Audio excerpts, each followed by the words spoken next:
இதுதான் அல்லாஹ் தன் திருமறையில சொல்றா, ஒரு மனிதரை வாழ வைத்தவர் அனைத்து மனிதர்களையும் வாழ வைத்தவர் போல ஆவார் என்று தன் திருமறையில சுட்டி காட்டுறார். அந்த நல்ல செயலை நம்ம செய்யறதுக்கு முன்வர வேண்டும். இப்ப எத்தனையோ விஞ்ஞானங்கள் வளர்ந்துருச்சு. அந்த விஞ்ஞானம் தான் கண்டுபிடிச்சு ஒரு மனிதனுக்கு A+A- B+B-O+ அப்படின்னு ரத்த வகைப்பாடை கண்டுபிடிச்சு இந்த ரத்தம் இந்த மனிதனுக்கு சேரும், அதை மாற்று முறையாக நம்ம கொண்டு போனா அது சேராது, அவன் உடம்பில் ஏறாது, அவனால் அது எந்த பிரயோஜனமும் கிடையாதுங்கிறத கொண்டு வந்தாங்க. அல்ஹம்துலில்லாஹ். ஆனா அதே விஞ்ஞானம் அந்த ரத்தத்துக்கு பதிலா ஒரு சலைனியும் அல்லது ஒரு ஊசியோ இல்ல மருந்து மாத்திரைகளை கொடுத்து அந்த ரத்தத்தை கொண்டு வருவோம்னு நினைச்சா கொண்டு வர முடியுமா? முடியாது.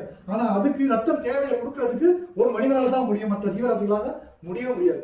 அப்படிப்பட்ட மனிதனாக இருக்கக்கூடிய நாம் அந்த கொடையை நாம் வழங்குவதா இருக்கணும். தமிழ்நாடு தர்ஜமா தஞ்சை வடக்கு மாவட்டம் கொரோனா கருப்பூர்லையும் இன்ஷா அல்லாஹ் 28ஆம் தேதி இந்த ரத்த தான முகாம் நடைபெறுது. இந்த ரத்த தான முகாம்ல நீங்களும் கலந்துங்க. நீங்க ரெடியா, நாங்களும் ரெடியா இருப்போம். உதிரம் கொடுப்போம், உயிர்களை காப்போம்.